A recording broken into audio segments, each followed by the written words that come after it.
Motor vessel Tosca. Vacate your engine room. Vacate your engine room. We're prepared to subject you to disabling fire.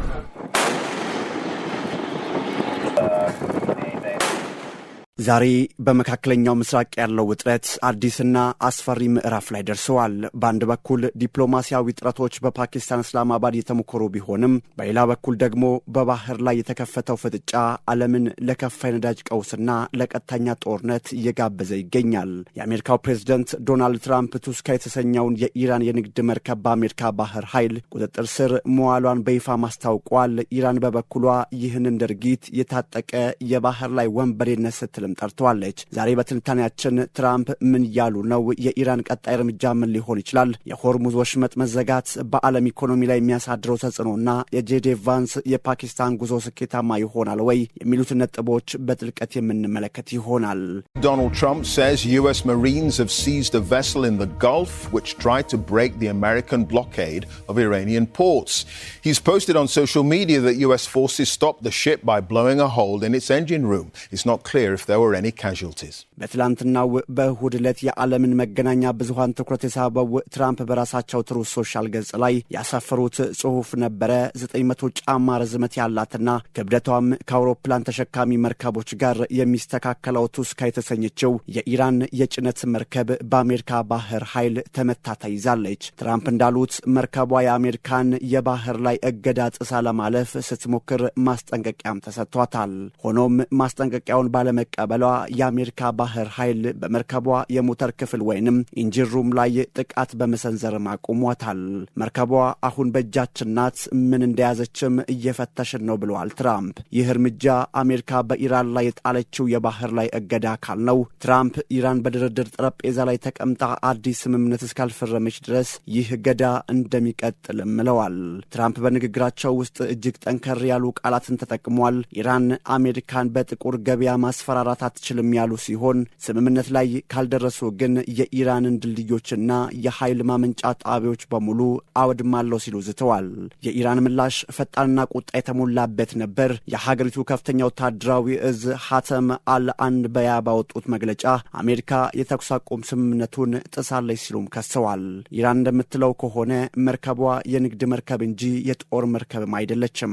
የኢራን ባለስልጣን ይህንን ድርጊት ዓለም አቀፍ የባህር ላይ ወንበዴነት በማለት የገለጹ ሲሆን የኢራን አብዮታዊ ዘብ በቅርቡ ተመጣጣኝና ከባድ እርምጃ እንደሚወስድ ማስታውቋል።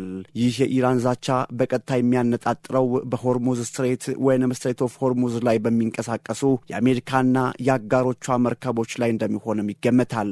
ቀደም ሲል የፈረንሳይና የህንድ መርከቦች በጥይት መመታታቸው ተዘግቧል። ምንም እንኳን አሜሪካ ብሪታንያም ተመታለች ብትልም የለንደን መከላከያ ሚኒስቴር ግን ይህንን እስካሁን አላረጋገጠም። ሆኖም አንድ እውነት ግልጽ ነው። የባህር ላይ ጦርነት ተጀምሯል።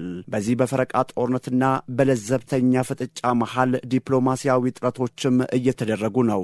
የአሜሪካው ምክትል ፕሬዝዳንት ጄዲ ቫንስ ከጃሬድ ኩሽነር እና ስቲቭ ዊትኮፍ ጋር በመሆን ወደ ፓኪስታን አቅንተዋል። ዓላማው ከኢራን ጋር ለሁለተኛ ዙር ድርድር መቀመጥ ነው። ነገር ግን ነገሮች አልጋ ባልጋ አይደሉም። የኢራን መንግስት የዜና ወኪል ኢርና እገዳው ሳይነሳና ዛቻው ሳይቆም ድርድር የለም እያለም ነው።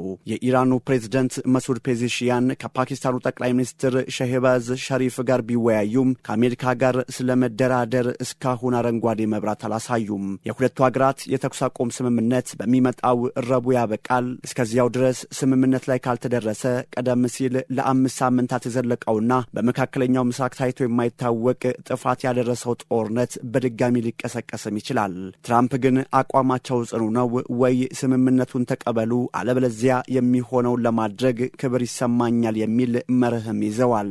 የዚህን ግጭት ኢኮኖሚያዊ አንድምታ ስንመለከት የሆርሙዝ ስትሬት የዓለም የነዳጅና የተፈጥሮ ጋዝ ንግድ 20% የሚያልፍበት ወሳኝ መስመር ነው። ኢራን ይህንን መስመር ሙሉ በሙሉ መዝጋቷን ማስታውቃለች። የባህር ላይ ትራፊክ እንቅስቃሴን የሚከታተለው ማሪን ትራፊክ እንደገለጸው ከሆነ በአሁኑ ወቅት በአካባቢው ምንም አይነት የመርከብ እንቅስቃሴ የለም። ይህ ማለት ምን ማለት ነው? የነዳጅ ዋጋ በዓለም ገበያ ላይ በከፍተኛ ሁኔታ ይነራል ማለት ነው።